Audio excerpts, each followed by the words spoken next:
Cast is now starting. All attendees are in listen-only mode. Call to order the meeting, both virtual and in person, of the State Board of Education for September 2nd, 2020. Please rise from place. I pledge allegiance to the flag of the United States of America and to the republic of one nation, under God, indivisible, with liberty and justice for all. Thank you. Mr. Chairman, Yes. I would like to move that we modify the meeting agenda to include an action item related to approving 3 new board members for the technical high school system. Is there any objection? Couldn't hear what she said. She is asking to modify the agenda to include the approval of 3 new board members for the technical education system. Second. No objection? No objection, okay. The agenda will include that as Item 6. yes, okay. We have no public participation. We're not having an executive session. May I have a motion on the minutes of July 14? So moved. Second. I'm going to abstain on that because I wasn't able to participate in the meeting very much. All in favor? Aye. Opposed? It's unanimous. Why don't we do the minutes of August 5th and August 11th together? All in favor? Aye. That takes care of that. Commissioner. Thank you. So this is the commissioner's report portion of the meeting. I just want to thank everyone for coming out and being here in person. We're doing our very best to resume activity that mirrors normalcy. I don't like to say normal activity because things are not normal. We don't typically wear facial coverings in our meetings, but I appreciate having this opportunity to do this, and I would thank those of you that are joining, virtually for being a part of our meeting. We look forward to a productive meeting today. I wanted to share some updates.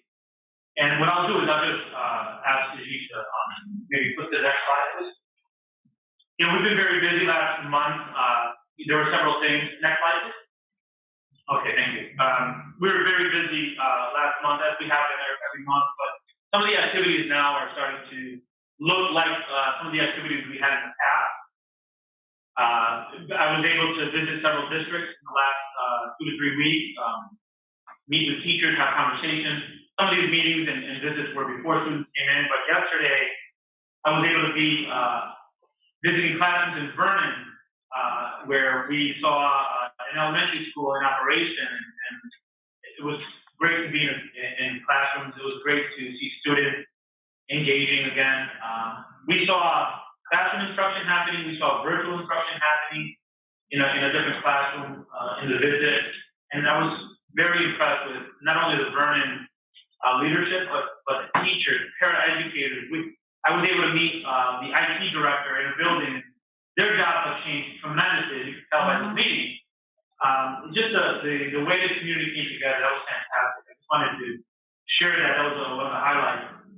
We're continuing our meetings with our various education partners, ACAP, staff, AIC, and CEA. Those are happening multiple times a week.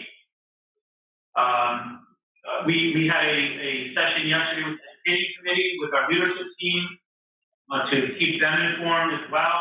We had a 2-hour meeting yesterday, and we've had some in a week before we had this event. You might have seen the media event to introduce a course. I think this is the first in the country, or a series of classes out of Yale Center for Emotional Intelligence. I'll talk a little bit more about that later, but that's a phenomenal event. and I was fortunate to be a part of the Women's Hall of Fame conversation as a guest speaker. I do want to share that yesterday, a joint statement from myself, Bob Rader, the CAPE Executive Director, and Fran Levin, Executive Director of CAPS. A joint statement was shared just about the importance of boards of education and their role in this process. Things have changed, and we rely more than ever on strong partnerships between superintendents and board, and we want to continue to support that. So together we came out with a statement, and I think it speaks to the fact that we are working with our educational partners, and the equity that we're building in these conversations regularly manifests in us able to model what we like to see in districts, and in particular with boards of education and superintendents. And we're available to support in those areas where there might be a challenge. Thank you. Next slide. We focus a lot on building capacity in our state. We know this is a health pandemic, and we have to switch gears a little bit and adjust our strategy. So some of the stuff we've done under the direction of Deputy Commissioner Russell Tucker is really facilitate professional support series for districts. And some of these are open up to others. We have had legislators on, we've had board members on. These are some of the topics that have been discussed. I think this is just an example of how we're trying to help build capacity, spread information regularly, and make sure that we're giving out updates as much as possible. And where possible, involve our partners at DPH in the call so that they hear it directly from the epidemiologists or the experts in public health. So these are taking place regularly. You may know Tuesday mornings, 8 to 9. There's a standing call with the State Department of Education, Department of Public Health. Hundreds were on it yesterday. I know we've had over several hundred for the last several weeks. And we'll continue to share information, but I just wanted to acknowledge that. Next slide, please. Our plan, as you know, was shared in June, but so much has happened since. We always say that we're going to keep an eye on the metrics, right, the health metrics. But I think we also have to recognize that the actual coronavirus is only, 6 months old? So as we learn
as I said earlier, having these addendums provide updates gives new information. A couple things that I want to highlight here, or a few things, not a couple. The infection thresholds and scenarios for closing classes or closing schools has been shared, addendum 4 and 5. So this provides some level of consistency around those metrics so that they're not arbitrary decisions. I want to remind everyone that those are places where we're having conversations, and there are secondary and tertiary factors such as school readiness that are also factored in. The rate of spike. So, when we talk about Danbury, we know that the rate of increase there, it was part of the influencing factor. We'll talk a little bit more about that later. I have it in the comments. There's a statement or an addendum on face coverings, supporting students with high needs, and music programs. We've heard a lot about athletics, but we also know that wind instruments or singing also propels air droplets. So a lot of time and attention went into making sure that we're using what we know about the spread and taking that into account when giving guidance to districts. So I'm really proud of this work. I really want to just, again, acknowledge the fact that while the report came out 2 months ago, it's been nonstop to provide new information to districts. Next slide, please. So I talked a little bit about the Yale course. This is something that's really, I think, innovative and just what a great opportunity for all educators in Connecticut, school educators. There's a course for all educators that I said. It's put together by the Yale Center for Emotional Intelligence under the direction of Dr. Mark Brackett, and it's being fully funded through Dalio Philanthropies. So I want to thank Barbara Dalio for continuing this great work of philanthropy and education. And basically, it's to help develop the social emotional learning capacity of educators. We know we've all experienced shared trauma, and this is an opportunity for folks to get some training on that. It's a 10-hour course that's being funded, and we've encouraged districts to utilize their additional professional learning days to give people an opportunity to do this. It's something that's has universal support from CABE, CAPS, our agency, and the teachers groups as well. Next slide, please. And I think for me, it's really important just to communicate to our educators and our families as we get started. This is the most important year in the most important profession, and it's that serious. It's that important.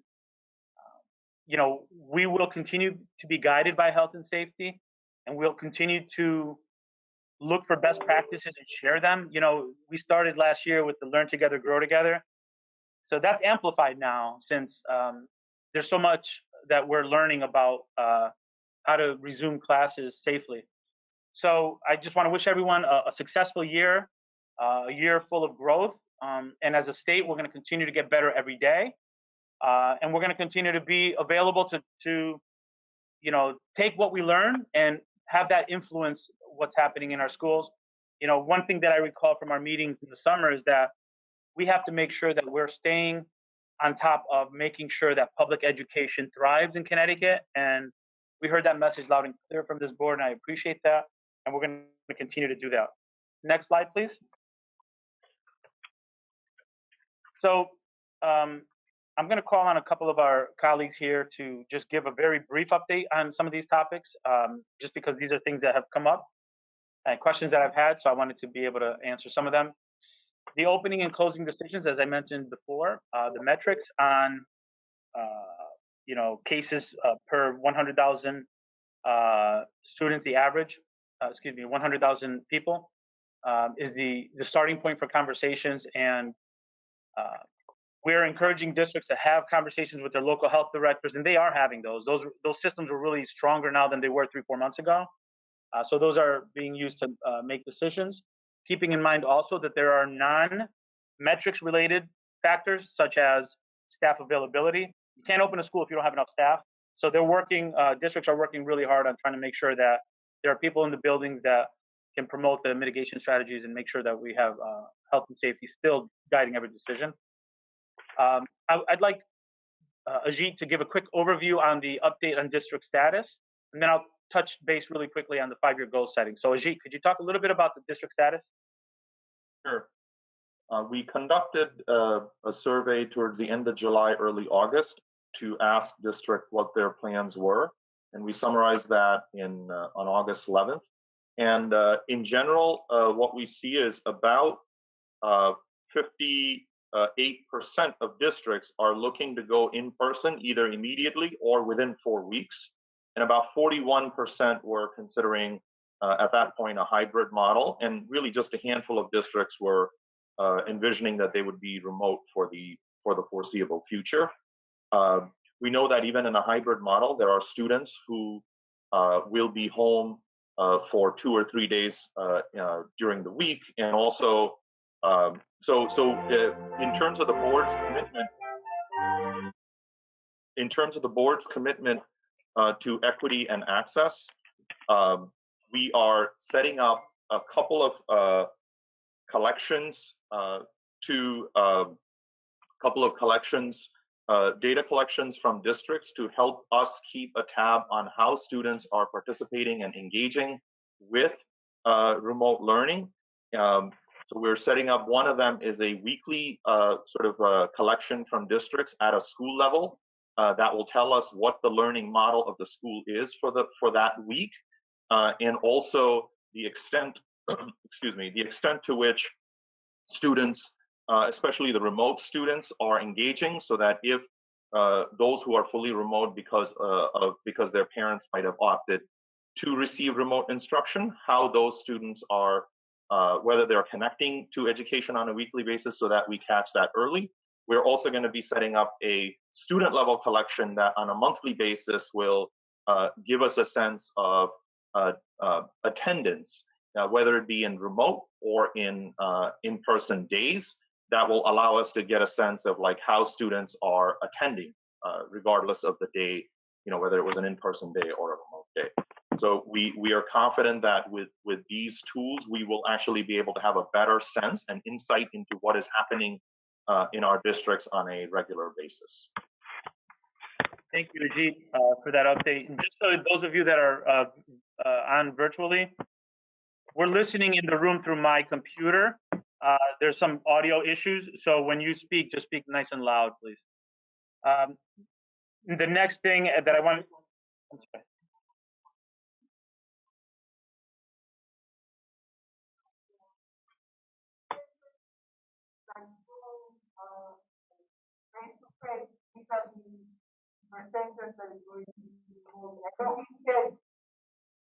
You mentioned that not immediately, but 2 or 3 weeks. Pete, can you get a speaker, please? Can you work on getting a speaker that I can connect to this? Ajit, did you hear the question? No, I didn't. I'm sorry. Right. So the percentage of students that are going, so a breakdown of the percentages. Okay. So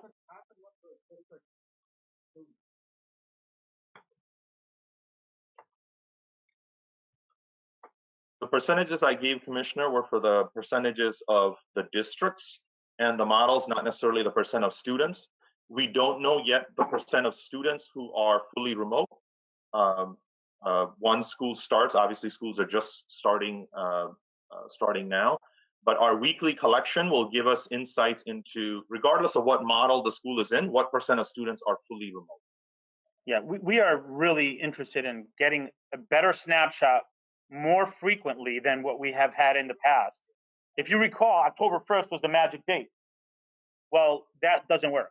So we're building a system now where we're going to be getting data weekly. What's happening in the last week or so is districts are determining whether or not they have enough staff to open. So the last information that we have based on a survey was from August 11th. And those are the data that Ajit shared with you. We are aware of some districts, for example, New Britain this week. Even after August 11th, Danbury had to change course based on health data, the metrics. So that number is still very fluid, which makes us a little uneasy about, I was asked the other day, who's starting today? Well, dates have changed, right? So we are setting up a system where we're going to have this information on a weekly basis, and that's something that we've never had. And so I want to commend the team for really just working hard to do that, but we recognize how difficult it is to answer that question. But we will be getting you information. And for us, it's really important that we set up systems to ensure that we don't have 2,000 kids that are unaccounted for the first couple weeks of school. That can't happen, right? So we're working on developing a system that's going to require districts on a weekly basis to input information to get to that. To that answer better, Vice Chair. Commissioner, I'm glad you brought that up, because that is my concern. I know we have our percentages now, but I'm glad to hear that we're getting them more regularly, weekly, because it could be an easy situation. It could be a situation that we have districts that we have thousands of kids that have not checked in for attendance, are not doing remote learning, and I hope we have some plans in place to act on those districts quickly. We learned of devastating numbers. New Haven that had 2,000 kids that didn't, and it was almost after the fact that we knew it was going on, and we anticipate what's going to happen again. We've got connectivity problems out there, and I'm glad that that is something we're looking at, because I don't want to wait until, you know, a monthly report and find out that this district has the teachers there, the kids can go in, and the need to push that to in and come off of remote fully. You know, in a conversation with Deputy Commissioner Russell Tucker, you know, I remember her saying, you know, the law didn't change around, you know, neglect, and we have to make sure that our method of gathering information evolves as quickly as the changes in plans, and we have to come up with systems that gather that information and help not only get those students, but also make sure that districts are employing strategies so that students are not disengaged for extended period of time without them knowing. You know, in many cases, it might take a district a week or two to figure out that a student moved out of the city. So that's a reality as well. But we have to be nimble, and we are developing a system for that. Okay. So I wanted to just share really quickly with the 5-year goal setting. You know, this is not something that can sit on the shelf until COVID ends. I mentioned at a previous meeting that we had conversations with Richard Lemons from Center for School Change around our work, especially after, if you recall, we had a review done by the Council of Chief State School Officers in November, I believe it was. And we really want to continue to keep that work moving forward. I'd like to just communicate with the board that I've asked Dr. Lemons to reach out to members of this board. Typically, the way it operates is he'll do a one-on-one with our board, just to kind of get your input on, you know, what you think, the kind of evaluating conversation about where you think we should be going, what's working, what's not working, and then he's going to pull that information together, share that with us, and we as an agency next need to think about how do we move that work forward, bringing in other stakeholders, and ultimately developing a 5-year plan that takes into account the collective beliefs and values of our board, the direction of our agency, and the needs in the state of Connecticut. So I just wanted to let you know that those conversations have continued, and I plan on having him reach out to you. I just wanted to communicate it at a board meeting so that you all hear the same message. This is something that we're going to move forward with. So you're going to hear, or you're going to read an email from Richard Lemons in the near future. Okay? If I might add, Commissioner, this morning at Legislation and Policy, we talked about the 5-year plan. There are questions that came up. And a good suggestion was made, because we have so many board members that were not in the process of our 5-year plan when we did it the last time, that perhaps maybe an overview of how we set that up the last time. You know, the service place, because I think for our new board members, we discussed this morning, was very helpful. Okay. Some thought it was going to go through legislation policy. Board plan. Okay. So I just want to add that. I was in my report, but since you brought it up now. All right. Thank you for sharing that. Yeah, that makes sense. And then kind of where we are with that, right? Yeah. Right. All right. Fantastic. We'll definitely work on that. What's happening with the SATs, you know, all of that testing stuff that goes on in the college admissions process during all of this? You know, not to overuse the word fluid, but we'll see, right? There are plans to continue moving forward with this. Although you've read it, I'm sure as well. Many colleges and universities are rethinking the use and the weight that they place on some of these assessments. The plans are still in place to make them available to students. As you know, many schools align their strategies and improvement efforts on the year-to-year growth. Obviously, you know, things have to be taken into account for this past year, but I know that there are still plans on having some of these done. For some of these tests, it's very difficult because you have to proctor, and there's certain rules for proctoring. I recall last year when my son took an AP test, it was done online in 45 minutes, which is totally different than how they've done it in the past. So they're going to have to evolve too and make themselves appropriate for the times. Ajit, I don't know if you have anything you want to add to that about the specific SAT. Just that for those students who couldn't take it last year in grade 11 as they normally would have because we canceled the test, we are providing them an opportunity to take it either during the school day or even during the weekend administrations as well. So we're at least affording them that opportunity should they need it. So that option is still being provided. Okay, thank you. Okay, I'm going to do my best to set up the speaker in a moment with my Bluetooth, but continue to talk loud. Update on New Haven. You know, we spent a lot of time over the last month, and I think it's only fair for us to give you an update on what's been happening since. And some of you have asked, so I've asked Deputy Commissioner Nesmith to provide a quick overview of kind of some of the things that have been happening that maybe are not known publicly, but to give you an update on some of the work that's been happening with New Haven. Desi? Commissioner, can you hear me? I just want to make sure you can hear me clearly. Yes. All right. Good morning, everyone. So we are having ongoing conversations with New Haven Public Schools leadership around the issues of reopening schools. We've had a number of conversations since they met with the panel. We've also, I know that Costas Diamantis, the Deputy Secretary from OPM, has been able to visit a number of New Haven Public Schools. We have a follow-up meeting this week. We're going to have regular ongoing meetings with New Haven around a number of issues to push in on some of the things that we expect to happen for kids around technology and access, around family and student supports, academics, special education, bilingual. There are a lot of areas that we're going to continue to push on and to meet with New Haven on a regular basis. So the meeting that they had when they came to the panel was really just the beginning of an ongoing series of conversations that need to happen with New Haven and that are scheduled to happen with New Haven leadership. Dr. Tracy and her central office team will be meeting with them, like I said, this week to ask further questions and continue to push this issue. So don't want folks to think that we had one meeting and then that was it. This will be an ongoing conversation between SDE and New Haven Public Schools.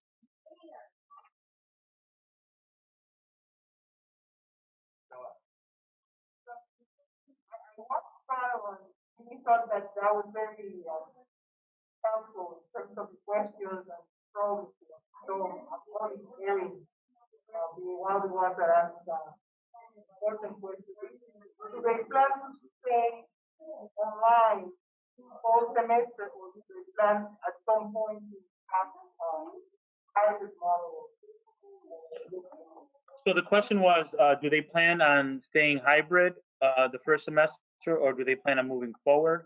So Desi they ultimately decided they're going to keep their plan hybrid for the first 10 weeks. But Desi, could you provide some insight to Vice Chair Lopez's question about any progress or any conversations about potentially changing the timeline of that? So we know that the superintendent put forward a plan where they would bring in certain students sooner. And that is something that I know she is having ongoing conversations with her board on. Yes, as of now, their plan is to stay fully remote for 10 weeks and to begin the transition and see where they are after that. We ideally would like them to look for opportunities to bring some of their students in. Oh boy. Can you hear me? I could. This is a Wilda. Commissioner, can you hear me in the room? Okay. Yes. So we are encouraging them to look for opportunities to bring in certain students before that 10-week period, and that is part of the ongoing conversations that we're going to be having with them pretty much on a weekly basis at this point going forward. So to answer that, obviously 20,000 students, we want to make sure that we're providing high touch in New Haven to support problem solve, remove whatever obstacles exist. And we've long had a team, school reopening support team. And I think it's important for me to share this with you now. About a dozen districts have reached out in one form or another in the last month and a half to talk about reopening. And we've assembled a group of folks to meet with their district leadership team to problem solve together. We're going to continue to do that. And with New Haven, we're going to really, ramp up those efforts on our behalf to make sure that we have enough people having conversations. I know Lisa Lamenzo is joining that group for New Haven with all the great work she's done with turnaround, making sure that those, when we talk about the high needs, that we're making sure that the strategies are being implemented, are addressing some of those high needs that exist there. So those conversations are happening regularly, at least weekly, multiple times a week sometimes, to make sure that the conversation happens. It's not that just that one meeting that was public and other things not happening. We want you to be aware of that.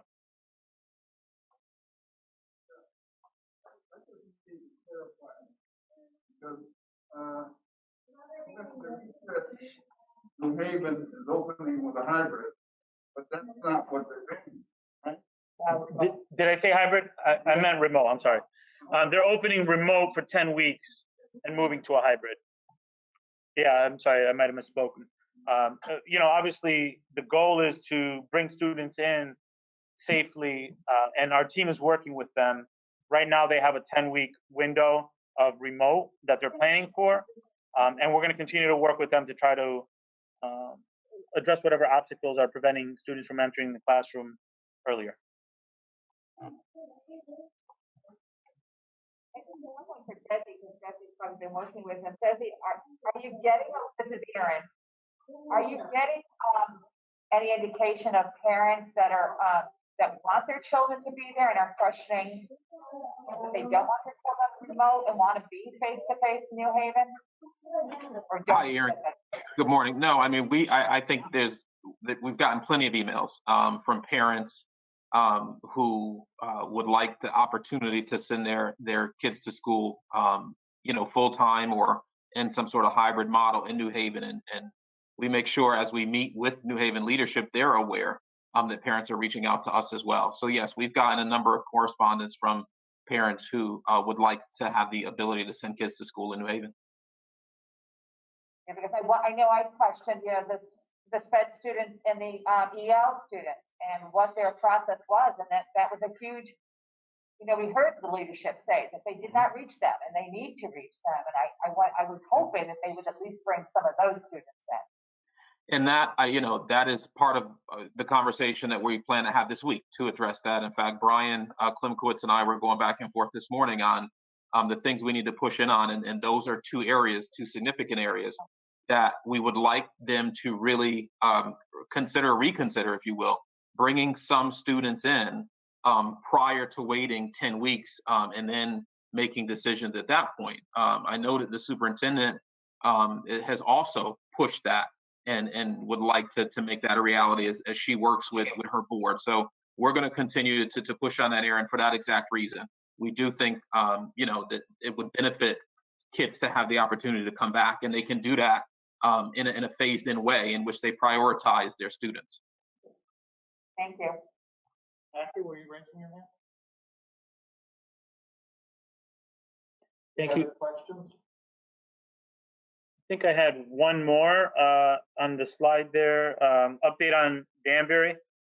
So there's an example I just want everyone to hear. The next month we're going to bring in students and there's going to be headlines, and Danbury is an example of how things can work.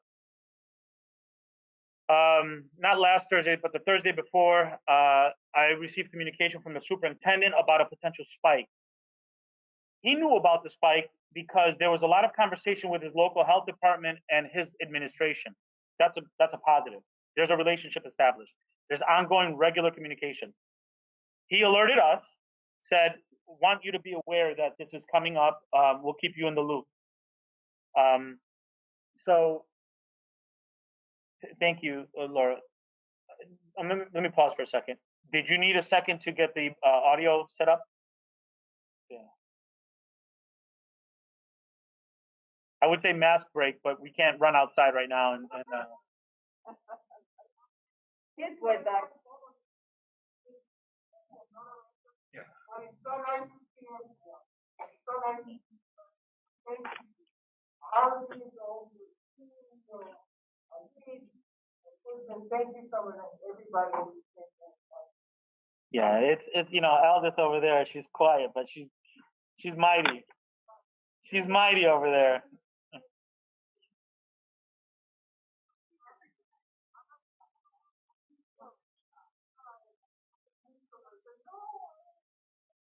I think we all feel that same way, and I'm very grateful to all people who made it possible to be here. The access code you entered is invalid. You have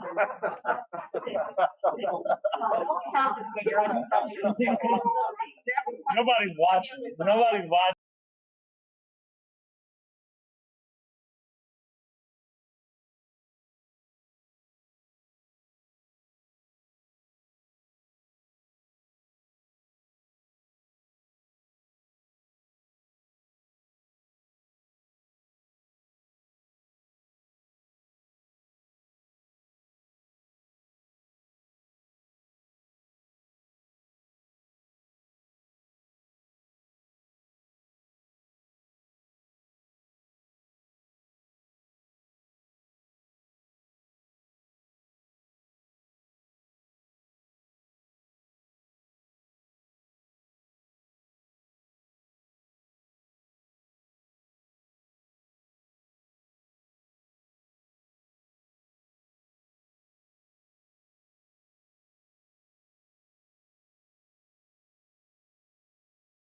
Sounded a little bit like your voice came through, Eric.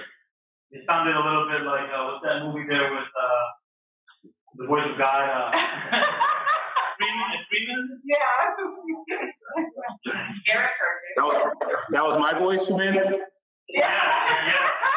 Oh, wow. Listen, let me quickly say first again, good morning to everyone. And I do love public education in Connecticut as well. I felt a little left out, so. Thank you. Nice to see you. So I'm just going to take advantage of the fact that the audio is working. I'm going to go quickly through the last part of my report. Danbury is an example of what works. The public health department and the state and the Danbury school system work very well together to communicate. I received an email about a week and a half ago saying, hey, we're anticipating a potential spike based on our health folks. Our numbers at this point do not indicate we're above the threshold. However, the rate of increase is something that the local and state Department of Public Health are concerned with. We believe we know kind of where it's coming from. We're going to continue to monitor. But we may move forward with a full remote starting plan based on the recommendations of our health department. Sure enough, within a couple of days, that's what they did. Connecticut sent testers over there to increase testing in that area to address that spike, but it was done in a way that was quick. They were ahead of the data and they made precautionary strategy communicated to families as inconvenient as it was. It was done based on recommendations from health and safety and the local DPA with input from state DPA. So I wanted to give you that update to let you know that before the decision was made to make that announcement, there was a lot of communication with local health department and Danbury, with the state department of public health, and with our agency to make sure that those decisions are, number one, warranted, but also communicated effectively and quickly. So I just wanted to share that update on that. Any questions on that? If I could, not on Danbury, but I want to revisit for a moment, if I could.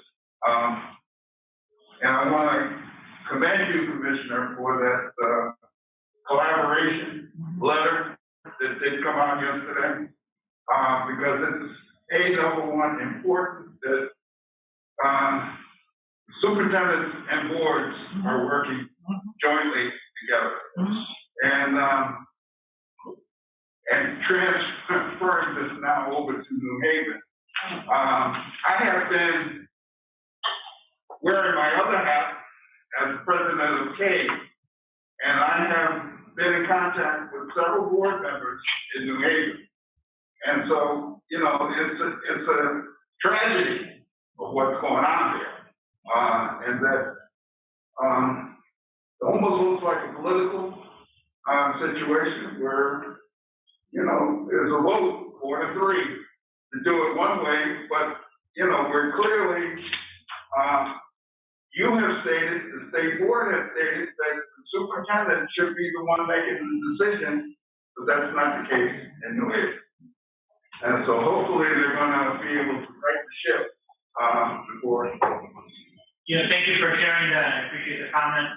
What I'll do is I'll make sure that each of you get a copy of the letter that was sent yesterday that board member Harris is referring to. Thank you for that comment.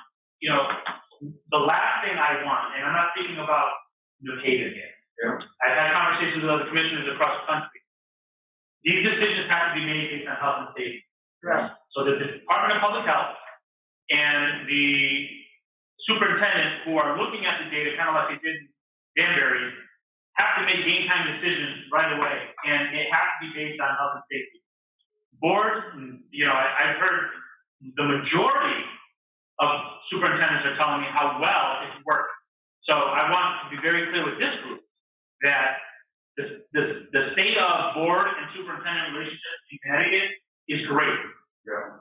We have, you know, a joint statement that was developed after 30 to 40 minute conversation with Bob Rader, Fran Rabinowitz, and myself. We agree it's really important that we share this.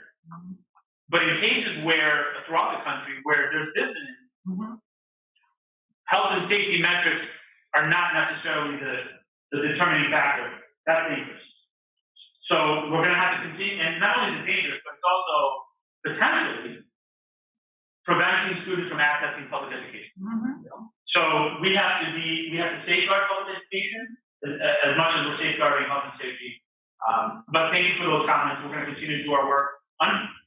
Uncharted territory, and I have to say that the folks in New Haven, while we're still negotiating, having conversations with them, each one of those members has been open to our input and to listening, and you know, they've been partners in the process. I have to say, it's not like they're closing the door on us and saying we don't want it. They've been working with us, and we're going to continue to do our best to, on behalf of the New Haven students. So thank you for sharing that. That concludes the commissioner's long report. Thank you. I have one question that also came out of legislative policy this morning. This is Erin speaking, and that was we raised with the opening and closing guidelines that Army Career Chief presented to us. We asked the question if remote learning for weather-related days, because they are so set in plans now, can be used in actuality if there were to be a hurricane close a district or a snow day, whatever, a weather-related day, instead of losing these days, and just sort of suggested to us that that would be something that this board would have to stop and bring up, or the legislation. But I really think it's something we should pursue, because more than ever now we have, you know, and again, I'll echo what the commissioner said, you know, Danbury's plan is exactly why they needed to make all those plans. They had to shift from one to the next very quickly.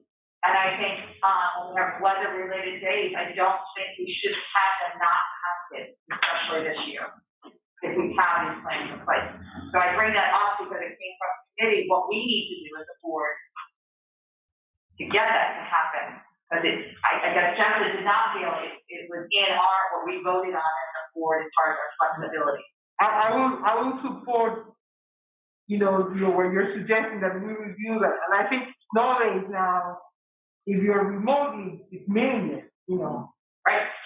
It should be everyone, you know, physical building's not open, but you're on remote learning for today. Right. And the school day still count. But of course, weather-related, very often, as we've recently learned, don't have any ability to go online because the lines are down.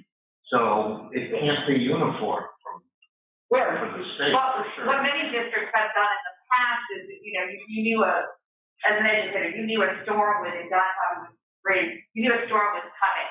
You sort of prepped your kids of what they needed to do for the next, we're out for the next 4 days. I expect you or would like you to be here when we return, that type of thing. So I do think we can I personally feel that districts would welcome that. Because God forbid we have some time with this crazy weather that all of a sudden we're shutting down for 5 days when we just finally got them back in. Yeah. And all of a sudden we have to close the doors now. We have a horrible winter and we're out for 5 days this month. I agree. So I would just like, what we need to do as a board to perhaps look at, now maybe it's something we cannot do, or it has to go through legislation. Yeah. But I think more than ever, we should probably look at that, of how we can have some of these days count versus make-up days. Yeah, I agree. I think the department should make a proposal, some sort of proposal that we can entertain.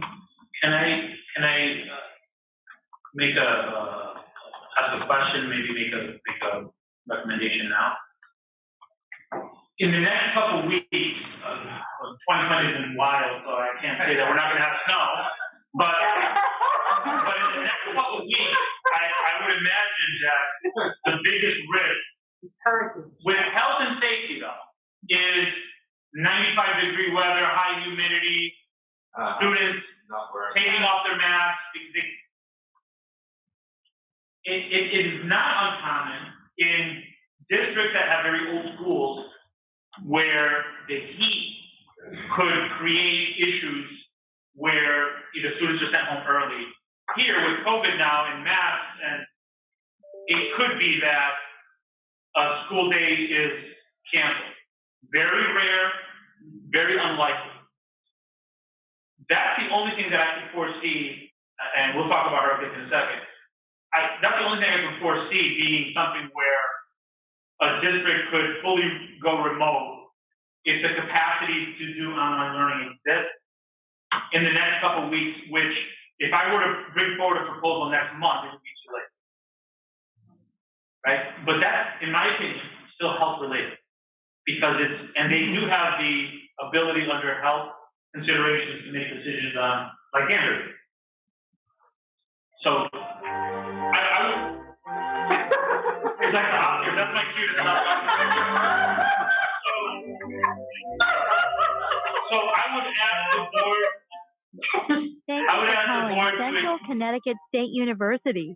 CCSU is a regional, comprehensive public university providing distinct academic programs of the highest quality. So I would just ask the board, because I did get asked by superintendent, hey, I'm going to my board meeting and I want them to be able to count if I have to. Health related, I think we're okay. I think we do need to have more conversations, especially in light of the conversation we had at the last week, not to lower our standards. Right.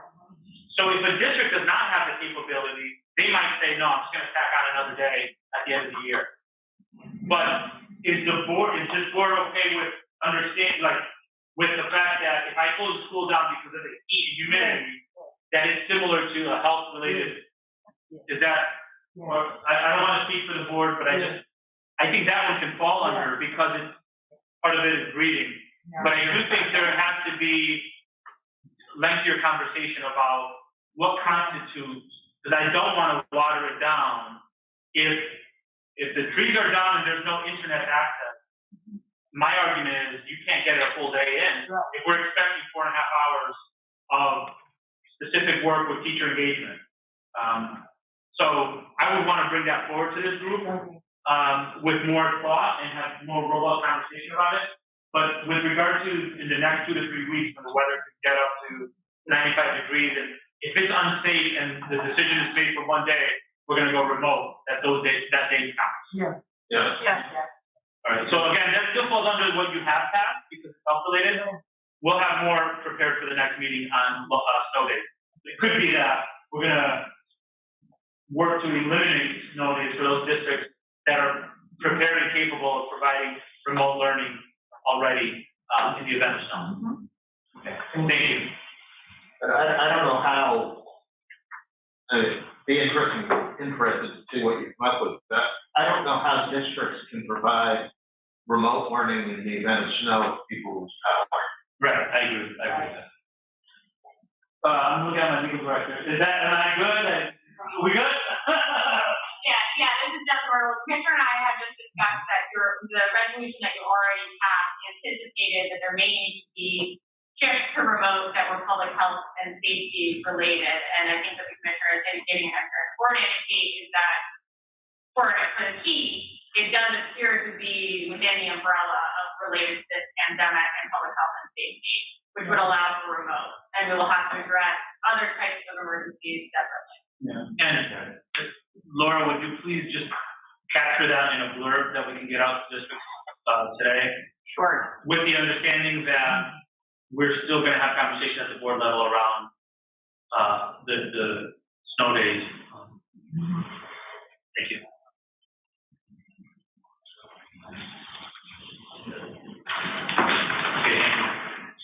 Items requiring action, I don't think. Yeah, we do have the, technical has. Right. May I have a motion? So move. Second. Discussion? Comments? All in favor? Aye. Opposed?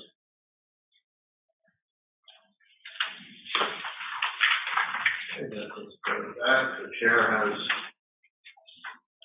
nothing to report. Financial matters, Kathy, what's that? Over there. Kathy, you're on.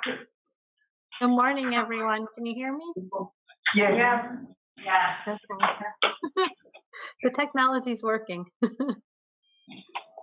I'll start with the first request that we have for your approval, which is for the current services budget request for the fiscal 2022-2023 biennium.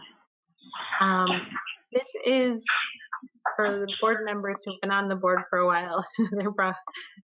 They've heard my spiel before, but this is part one in the budget process. So when we provide current services to the Office of Policy and Management, we have specific guidelines and parameters in which we have to stay. So pretty much this budget that you have before you is designed to continue existing services through the biennium. So existing staffing, existing grant programs,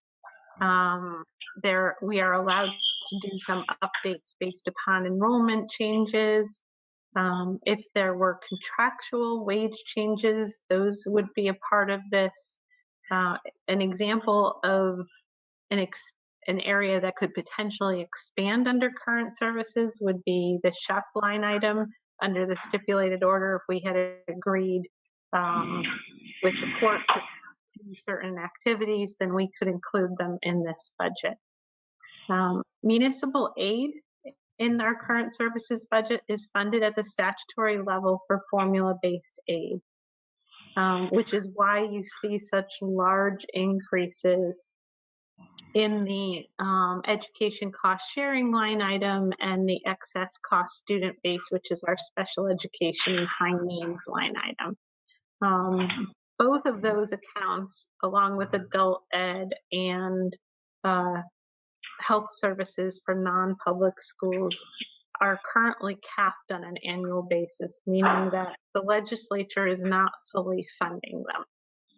However, for the purposes of developing our budget, we are required to fund them as if the cap no longer existed under statute, because the caps actually expire each biennium.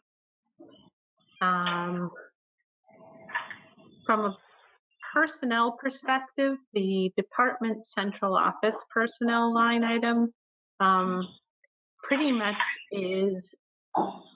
does not include any additional staff. The additional funding that you see requested there, the bulk of that is actually to cover the payout costs associated with sick and vacation leave for the large number of, actually a third of the large number of people that are going to be eligible to retire over the biennium. So this is a cost that we are making a guesstimate about. Most likely the Office of Policy and Management will end up trying to address this centrally for the state, because we by no means are the only state agency that anticipates a large number of retirements over the next 2 years. Under the Regional Vocational Technical School Becky, hang on a System. second. Oh, sure, sorry.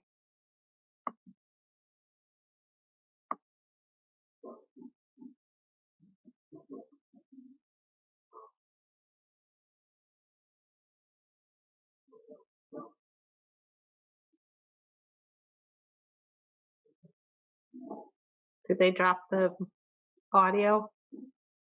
Yes. Oh.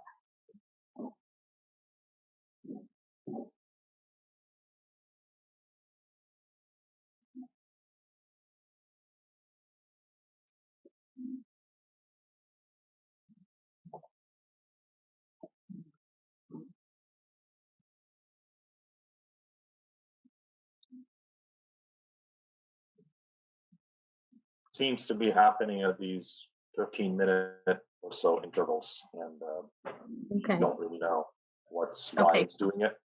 So I see Mark reconnecting. The commissioner said I can continue going. He can hear it from my computer.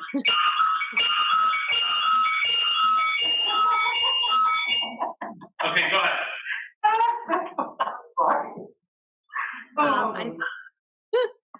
Technology is a lot of fun. Right, gotta have a sense of humor about it. So for the Connecticut Technical High School System, we are seeking a increase of almost $4.4 million in their personal services line item. The bulk of that funding is due to the fact that they need to add world language teachers in order for their graduates to meet the 1 credit in world language statutory requirement. So there are actually 14 new teachers in their budget, world language teachers, and then there are an additional 17 department heads. And the department heads are most likely teach also, but they function as the department head for that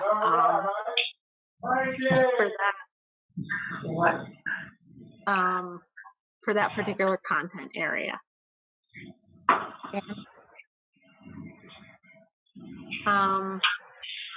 Let's see.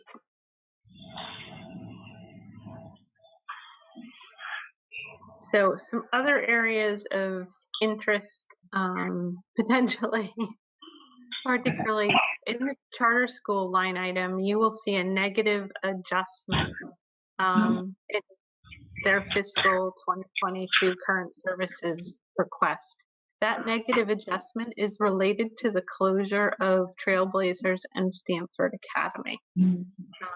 It's a net adjustment because there are some additional seats being included for Booker T. Washington, which is the only charter school we have left that is currently still adding to their grade levels under the board's approval. The statutory grants, as I explained, are the funding there is based upon if there was no caps. For the education cost sharing grant, we are phasing in between 2018 and 2028 to what's considered full funding. So in each year of the biennium, in year 1, you'll see a $40 million increase, and in year 2, you'll see a $38.9 million increase. Again, that is designed to continue moving us towards full funding in that account. The other area where we have a reduction in our current services request is in the magnet school line item. the magnet schools have been subject to enrollment caps for probably about 6 years now. And as that process has continued, what we've found is that enrollment has declined across the state in all of our magnet programs, so that they are actually enrolled at levels below their appropriated budget cap. Last year, because of that, we lapsed in this account $15 million. So what we are doing here is doing a reset on enrollment based upon the actual enrollment from a year ago, with some measure of room for increase, and holding the chef programming harmless to their cap level. So this is something that we are going to have to, in my office, and I know Keith and Robin have been working with each of the magnet providers to see what we can potentially do over time to assist them in becoming fully enrolled again. So our increase over the biennium is a request of $107 million in fiscal 2022, and then an increase request of $56 million for 2023. And I'm happy to answer any specific questions that you have about that before going on to the capital budget. Karen? Yes, this is Karen. So I do have a question. What accounts for the decline in magnet school enrollment? You know, I think it's a mixture of things. Probably one of the number one things that we've found is over time, the sending district for the student never had to, under law, provide transportation. And as it became cost prohibitive, they stopped providing transportation for the suburban families going into the urban magnet schools, or for vice versa, for students going into the magnets located in the suburban communities, which then is, you know, the difficulty for parents of getting their child to a program that's in another town, potentially not where they work, has definitely caused a decline in enrollment over time. And I also think some of it just is, you know, natural student enrollment patterns, declines in enrollment in certain regions across the state. So between those two things, I think that's pretty much been the bulk of it over the last several years. I anticipate this year is going to be particularly difficult for our choice programs, and I mean all of our choice programs, to the extent that, you know, families are going to have to be willing to send their students potentially out of district on a bus for a long ride in order to participate in that choice program. So we're not sure what we're going to see this year in terms of actual enrollment come October 1.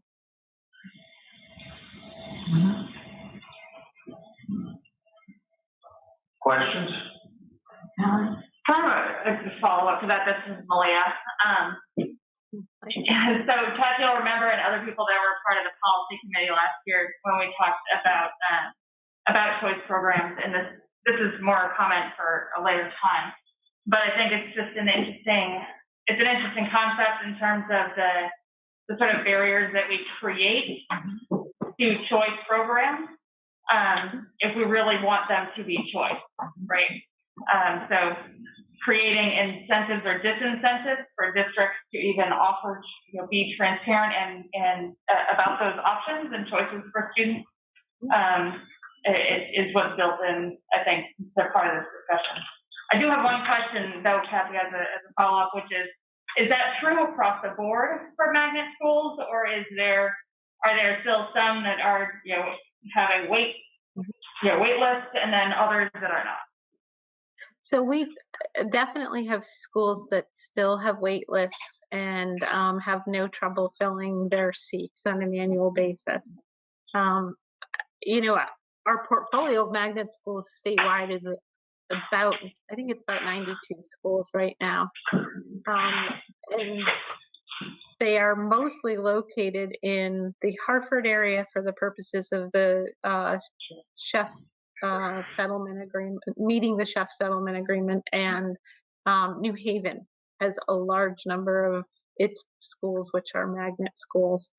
And, I think some programs do a better job recruiting. I think some programs have more popular themes, which is something that Keith and his staff are working on with the schools that, are having trouble attracting families. But you're not wrong, Malia, in terms of that. Also, part of it is access to information. And I know we spend a lot of money in the chef area advertising these programs, and the state actually controls the application and lottery process. And we have subsidized, like New Haven and some of the other magnet districts, with funding to assist with marketing their programs, and in an effort to help their ability to raise their enrollment. Other questions? I have a couple. Commissioner, we anticipate 1/3 of the people eligible for retiring from the central office retiring. How many people is that? And will you be able to replace them? Well, yes, statewide, in conversations with, when we have our commissioners meeting, this is something that our agency and many other agencies are I think it's been dubbed the silver tsunami. And it is something that we have been having conversations about. We actually stood up a small group that was thinking about transitioning and, what impact that has at the agency. I think that was like February, Charlie, right? And then, we switched gears a little bit to focus more on how to address COVID. But Kathy, do you have a number? Do you have a specific impact that would have? If not, we can definitely get that information, but let me check with Kathy. Yes, no, I'm happy to share the exact number. Percentage-wise, depending upon which office you're in, it ranges between 40 and 60%. Like in the fiscal area, 60% of my staff are eligible to retire in the next 2 years. And to your question, Chairman Taylor, no, we do not anticipate that we're going to be able to replace all of those people. So that is one of the things that, the commissioner, Charlene, myself, and Desi have, been discussing, is what are our priority areas for replacement. And in my office, one of the things we've done is finally is modernize some of our grants processes and stuff so that they're now electronic, meaning that I will need fewer people to actually do some of the major reporting work that we do both to the federal government and the legislature, because we've been able to automate some of those functions. But I will be happy to get the board the estimated numbers. Thank you. Other questions? You need a motion to approve this? We need one for A. Okay, so I'll move the approval of item AA. Any further discussion? All in favor? Aye. Any opposed? Excuse me, I'm having a problem with the vote. So I heard Eric say aye. Wilda, are you there? I'm not sure how to account for the virtual vote. Woody, do you vote aye? Give us a thumbs up. Yeah. Okay. Wilda, are you there? She might have dropped off. Yes, hello, good morning. Good morning. I had to take my... Do you vote aye for the motion? This is for 8A, the budget request. No. I still can't. They're doing my items right now. I'm here, Aldine. I'm here. But what's your, how are you voting? Over the phone. I called in. Okay. No, we're on item 8A, and we're doing a roll call vote for the virtual. How would you like to vote? Are you yes or no? Yeah, yes. All right, thank you. Okay, are we set up? Yeah. Yes. Thank you. May I have a motion for AB? So moved. Second, Aaron. Thank you. Is there any discussion on this? No, she has to explain the capital budget, right? Yes. Kathy, yours? Okay, so our capital budget requests are actually relatively small. We have a general line item that we request funding annually for the Connecticut Technical High School system. And they use these funds for alterations and improvements to their buildings and grounds. It's for new and replacement equipment, tools and supplies that are necessary to update their curriculum, and for the replacement of their buses. These actual school construction projects for the technical high school system, those projects will be found in DAS's budget under the Office of School Construction. So this is just an account that provides for ongoing maintenance and equipment needs. For charter schools, we fund charter schools. We support their capital expenses, which can include school building projects, general improvements, and repayment of debt for the purchase of buildings. The last category that we subsidize is low performing schools. So in I believe it's our category 4 and 5 schools, which Desi can correct me if I'm wrong. We run an RFP, and for those programs where there's a need for significant investment in technology, equipment, what would be minor capital improvements for the building, and health and safety. Again, for the low performing schools, regular school construction takes place and is administered by the Department of Administrative Services School Construction Office. So between the 2 years, we are requesting $22.6 million in total for 21-22 and $21.6 million for fiscal 22-23. And I can answer any questions if you have them. Anybody have a question? See no hands raised, so take it there are no questions. I have a motion. Yeah. All in favor? Aye. Aye. Anyone opposed? Wilda? Aye. Thank you. Okay, all set up? Yes, thank you. Thank you. I guess that takes us to Consent agenda. 9A, the consent agenda, motion. I just have a question, it's a clerical. If it stays on consent, will the individual information not go into the record?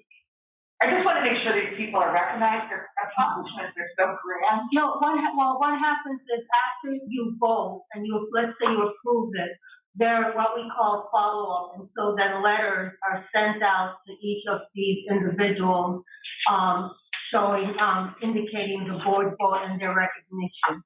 Will their backgrounds that we were supplying be in the minutes? If we just have it in consent? Usually, it's, yes, well, I just want to make sure they're recognized. if it's part of the resolution language goes in the back. I just want to make sure their name is in the record. It's important what they accomplish. I just don't want to. The resolution, if their names and accomplishment is in the resolution makes it into the minutes. Okay. I just want to make sure before we go. further questions? All in favor? Aye. Opposed? Aye. Thank you. Thank you, everyone. Okay, take us to item 10.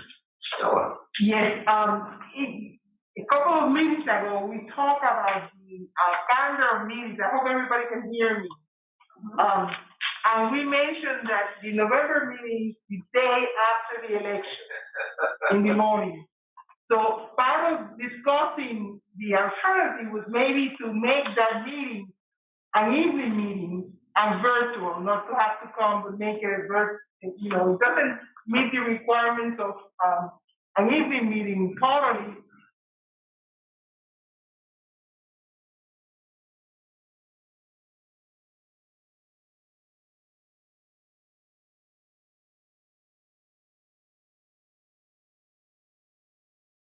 Yep, we know Mark is reestablishing connection. Thanks.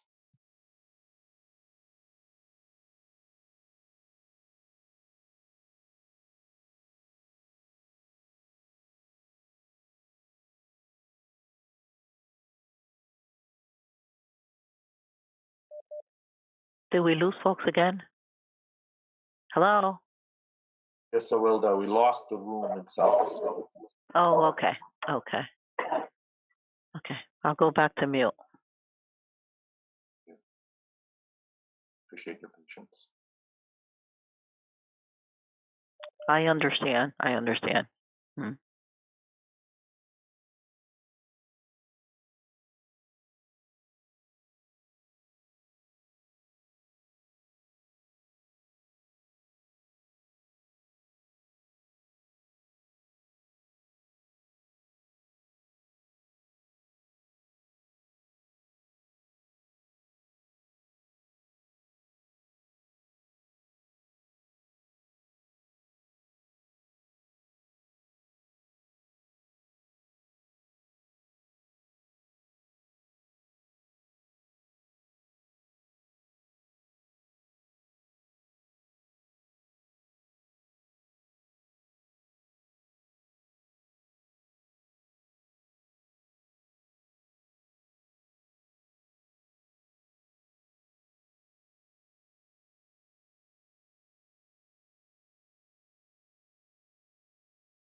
Are you still trying? What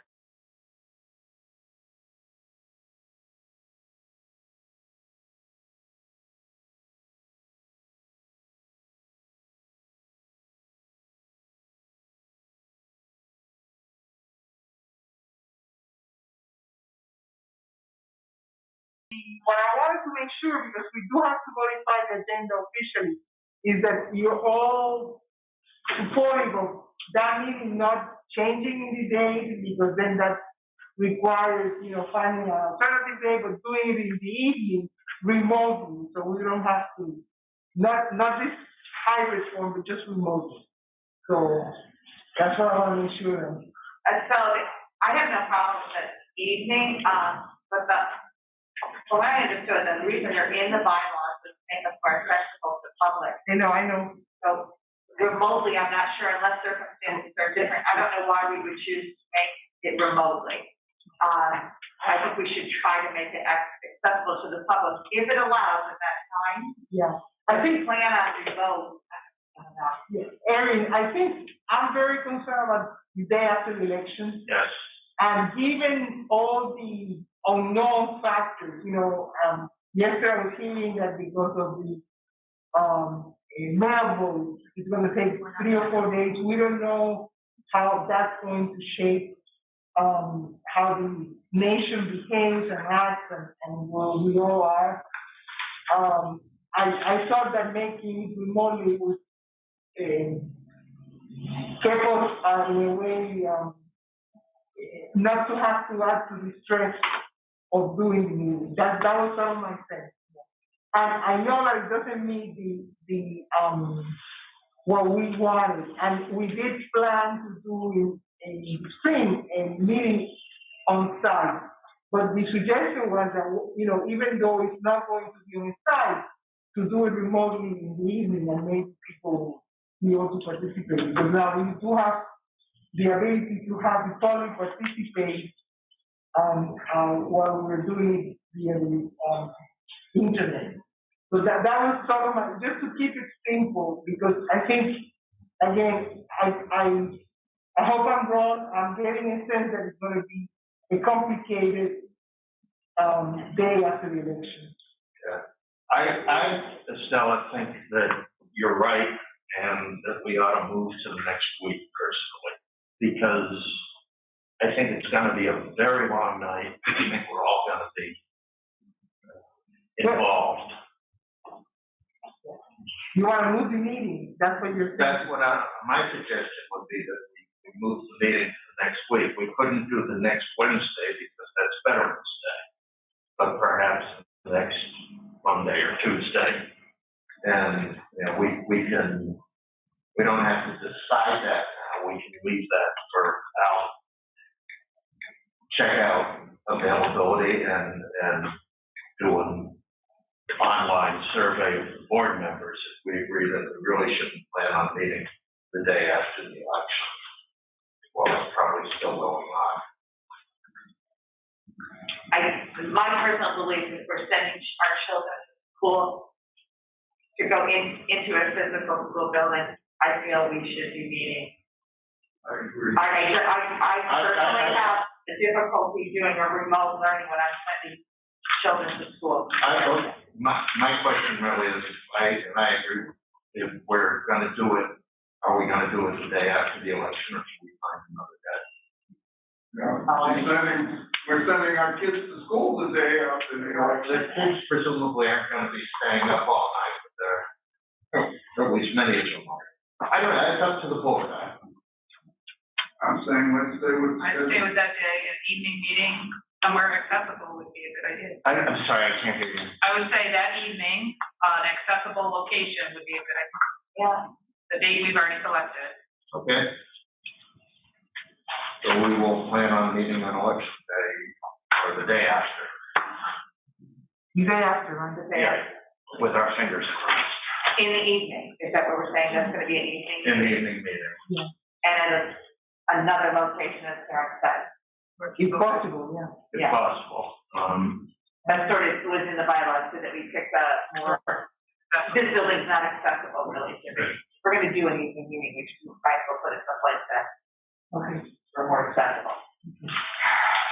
University of Hartford, maybe. I could definitely, with your direction, I could definitely work to establish a location, whether it's a public school or a university setting.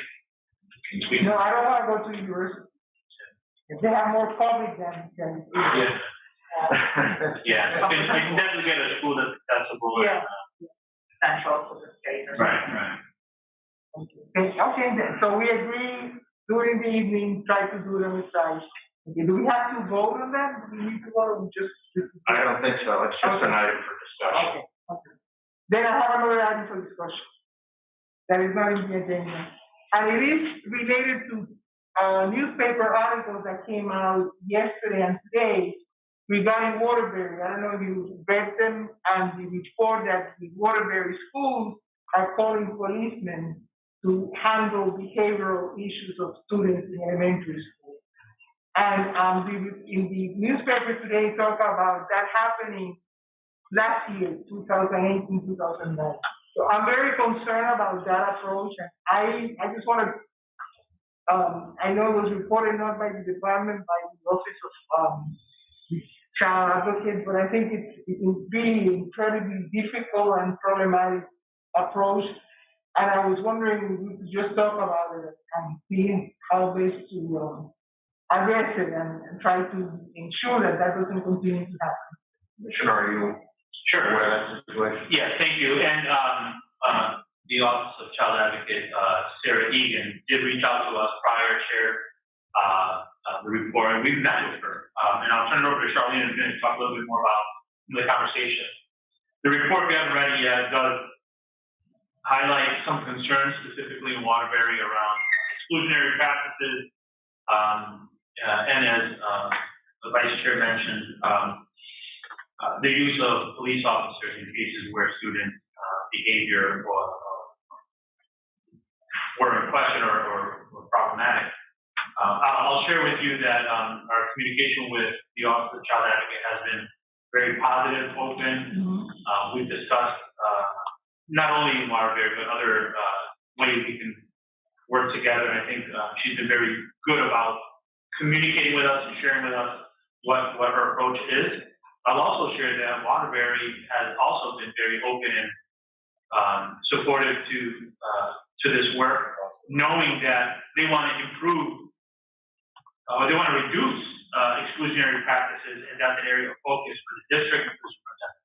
So I do feel like we're working with both Waterbury and OCA to make sure that the Waterbury students' experience is a positive one. Charlene, you want to talk a little bit more specifically about some of the topics that were brought up in the report? Sure, Commissioner. And so, the Office of the Child Advocate, in doing this particular report, met with different agencies, for example, DCF, and also met with the draft report. To the Commissioner's point, however, this board, and I know some of the members are new, the issue of exclusionary discipline, including school-based arrest, is one that we have taken on and shared information with you. Jasmine, why don't you stand up and thank you. So my voice, everything. No, so we can see you. Thank you. So we have been addressing the issue of exclusionary discipline, school-based arrest, as a part of our efforts, including we've addressed it in our position statement that this board approved, specifically for Waterbury. Our cross-divisional team, Kim Traversa, who's going to be met this morning, has been a part of the effort working with exclusionary discipline, specifically in Waterbury. And it doesn't show in the data, but their numbers are actually going down. However, the issue here is what Sarah OCA came to us. We had a meeting that included Jesse, myself, Eileen Parisi, John Krasinelli, who I think is on.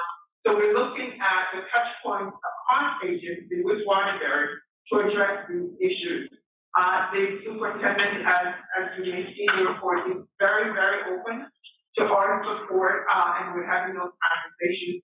Since the report went final, we're reconvening internally, again, senior leaders ourselves, to develop plans to support Waterbury. We're looking at our resources being spent across, again, our agency grants to support them. And I know Jesse is on, and John.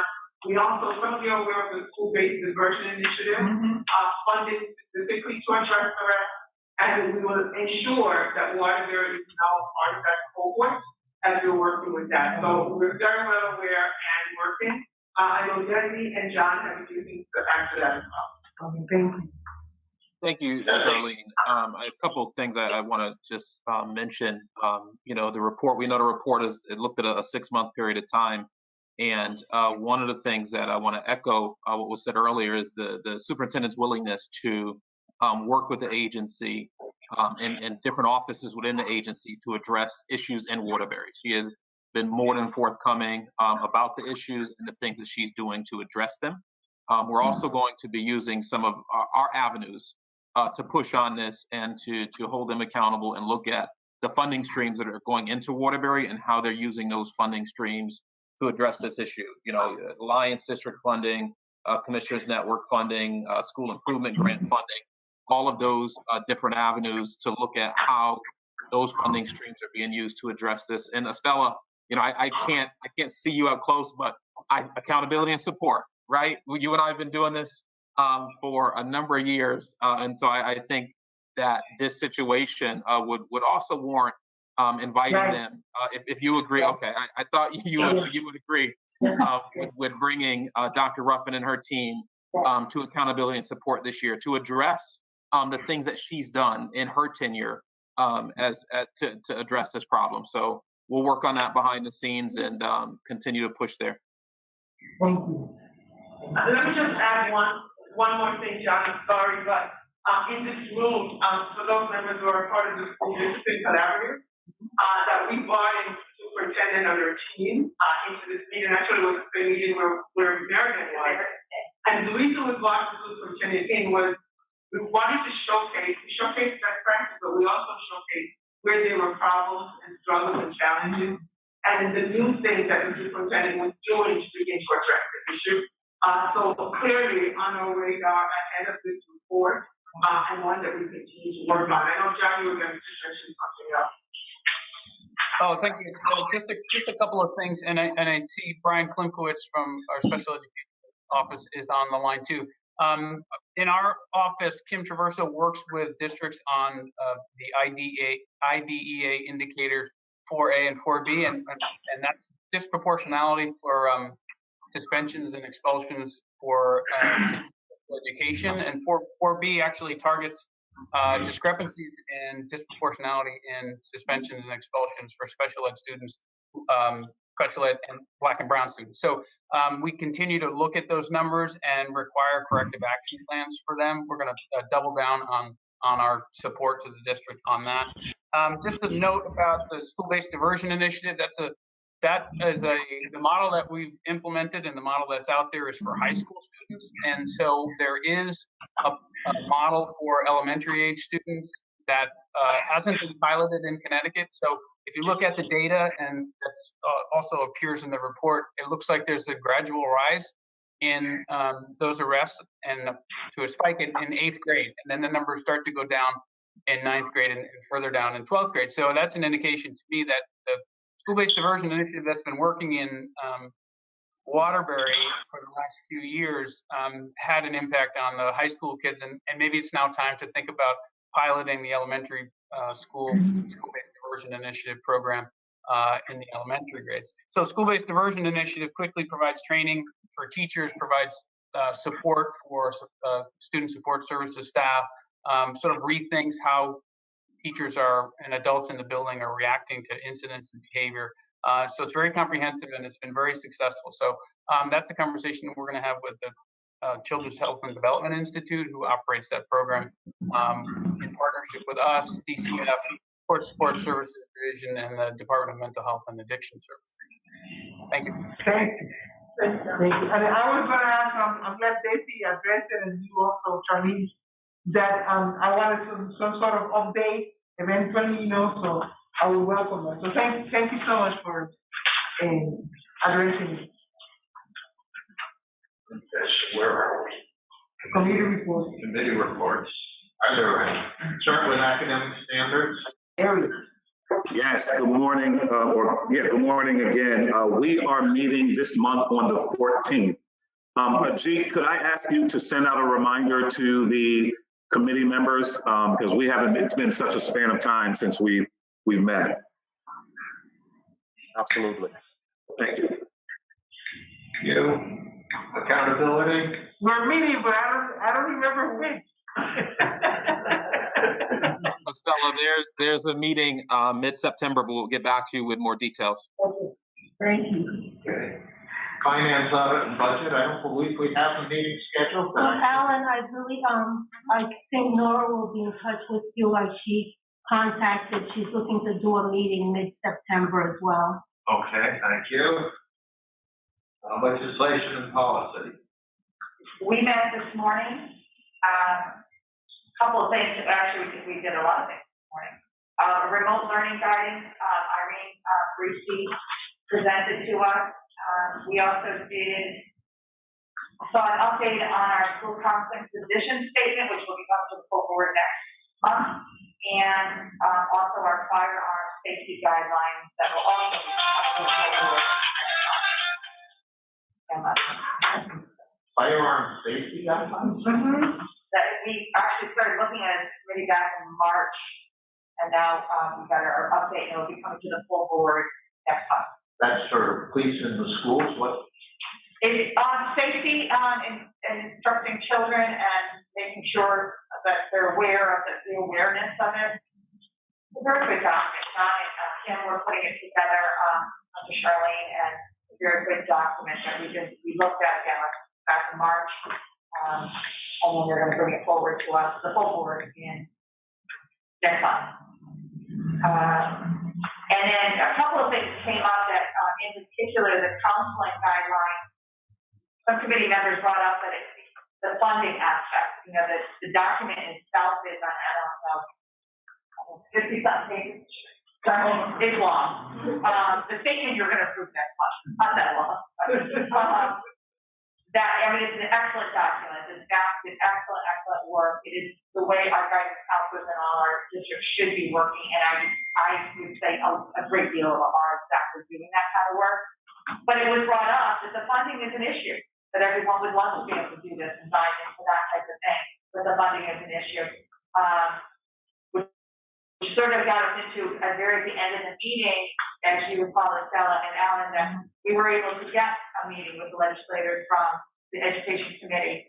And perhaps we should go down that path again and try to do that, because there are going to be some issues that this board has that we want to bring up on their radar before they go back in session, which I believe is January.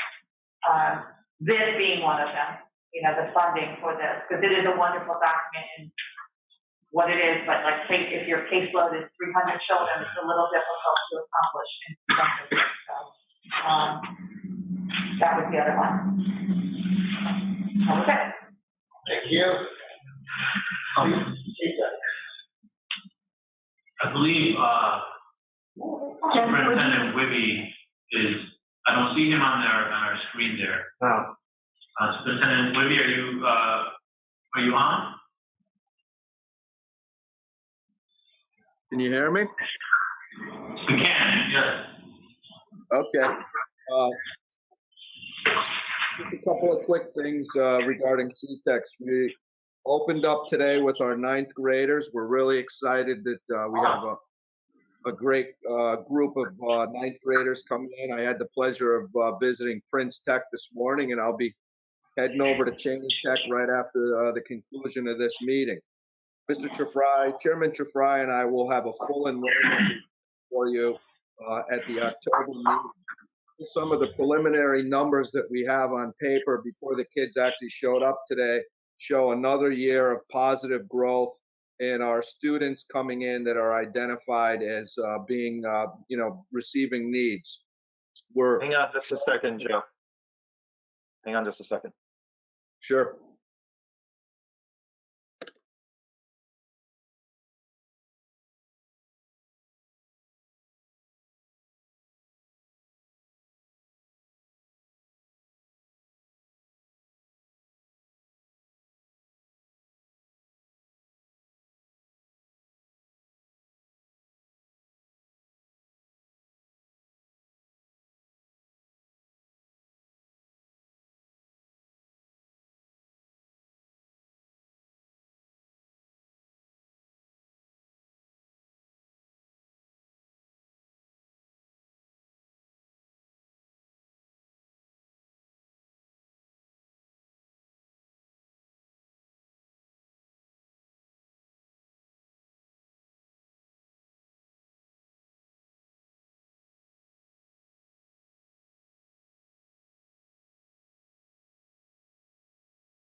Go ahead, Joe. Thank you. Finishing off, our preliminary numbers show another year of great growth of income freshman class identified needs.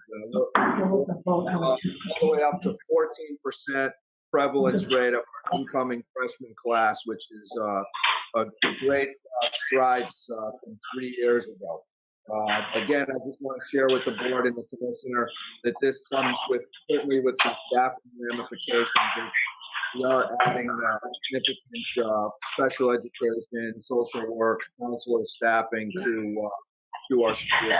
But we're very happy. It's good work to do, and Connecticut Technical Education Career System continues to be inclusive school system. Thank you. Any questions?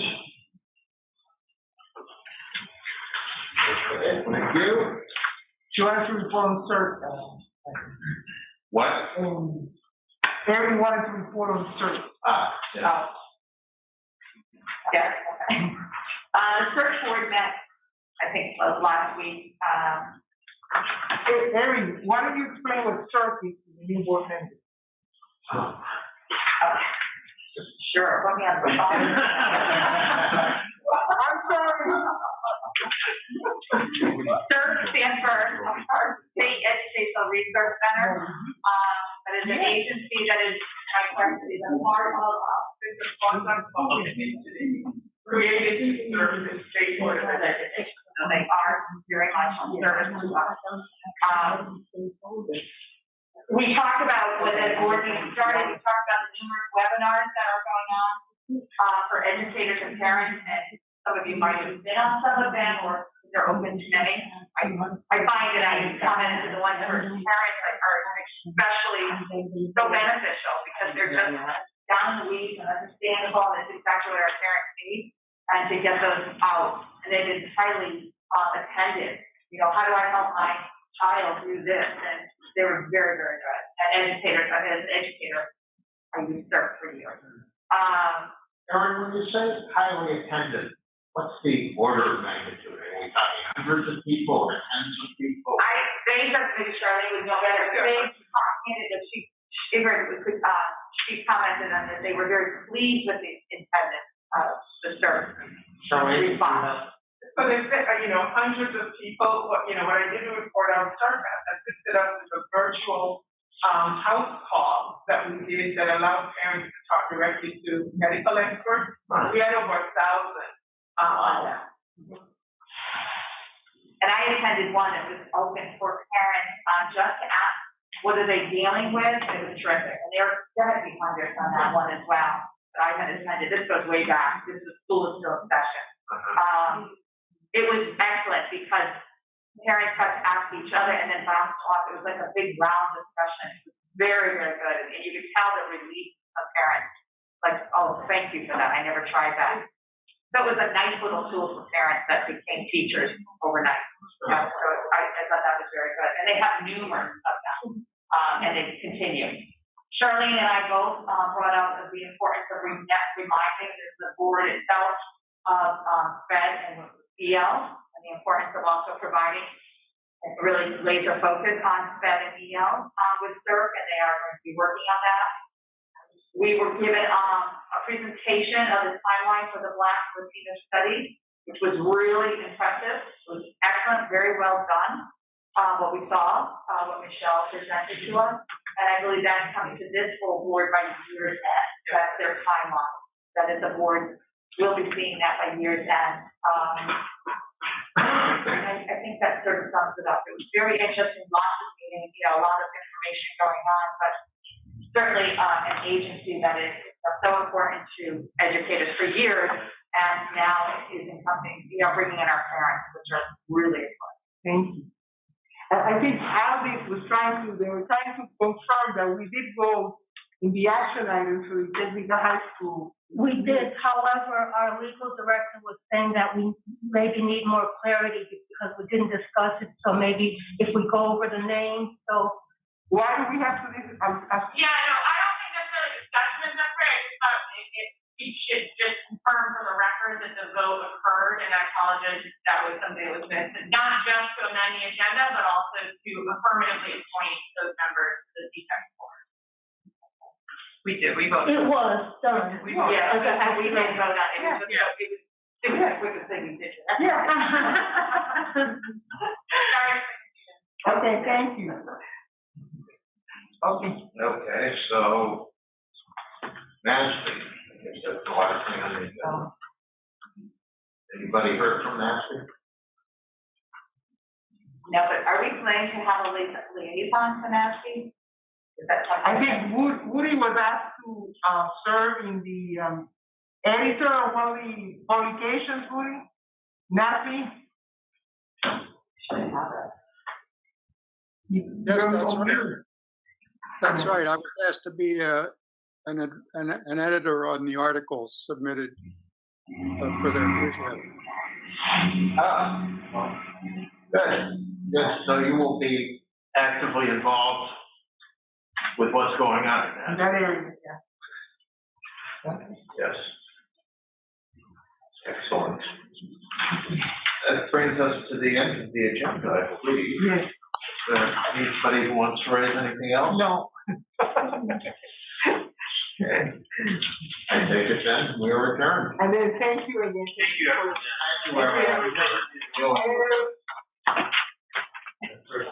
I know this is hard, this is very hard. Thank you.